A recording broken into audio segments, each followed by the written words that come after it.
Le renouveau démocratique a permis d'obtenir quelques libertés. Je dirais quelques demi-libertés parce que c'est avec le renouveau démocratique que, effectivement, des gens ont créé des partis politiques, des gens ont créé des associations, des syndicats, ainsi de suite. Avec le renouveau démocratique, il y a eu donc des élections. Avec donc le renouveau démocratique, il y a eu un certain nombre de libertés, sauf que ces libertés-là n'étaient pas allées jusqu'au bout.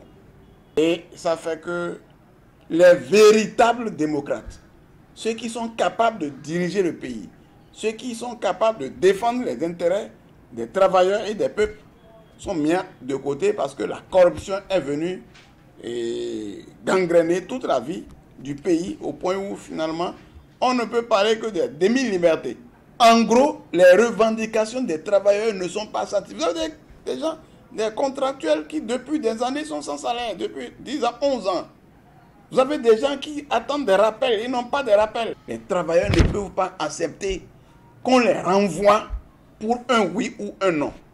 Les travailleurs ne peuvent pas accepter de travailler pendant 10 ans, 11 ans sans salaire. Les travailleurs ne peuvent pas accepter qu'ils travaillent et qu'ils ne sont pas capables d'inscrire leurs enfants à l'école ni à l'université parce qu'il n'y a pas d'enseignants.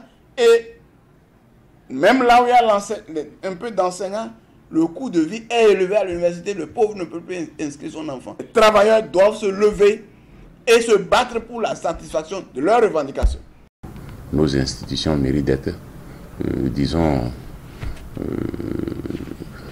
sous-pesées pour voir si elles répondent encore vraiment au choix que nous avons à faire, parce qu'il ne faut pas oublier que l'euphorie de sortir du régime unique, du parti unique, a fait que on a fait vraiment des envolées qui n'étaient pas, on a jeté, comme on le dit, le bébé l'eau du bain, donc on n'a pas pu trier dans ces années de révolution ce qui avait de bien, on a tout jeté, et donc nous avons voulu tout réinventer, ou tout au moins tout copier, et quand nous avons tout copié, on n'a pas tenu compte de l'environnement, de la maturité du peuple à l'époque, et donc aujourd'hui nous sommes en train, à la croisée du chemin, où il faut faire le bilan, pour savoir véritablement si ces institutions répondent véritablement encore à nos aspirations et si les options économiques qui ont été faites également correspondent aux problèmes de notre pays. Donc je crois qu'on est à un moment où le bilan s'impose sur tous les plans. Mais malheureusement, on assiste depuis quelque temps à des bilans parcellaires, mais qui sont des bilans de règlement de comptes aussi, où d'autres calculs interfèrent, des calculs qui n'ont rien à voir avec les aspirations du peuple.